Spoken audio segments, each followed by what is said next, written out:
Gusto mo bang malaman kung sino yung ini-stalk or sinesearch ng jowa mo or partner mo? So, if you want, just watch this video.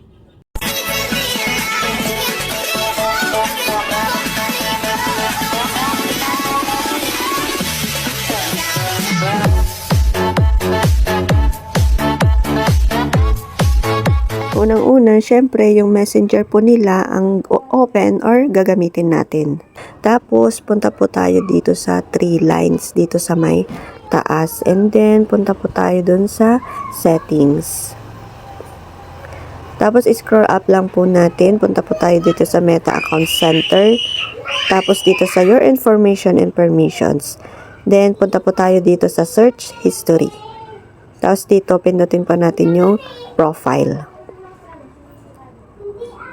So, ito na po yung mga list ng pages or profiles na sinearch po nila. Sabi po dyan na review things you've searched for on Facebook in the last year. So, buong year po ito. Tapos, pwede naman po nating isort yung mga list na to. Pindutin lang po natin yung sort dito sa may taas. Ayan, pwede nating isort from newest to oldest and oldest to newest.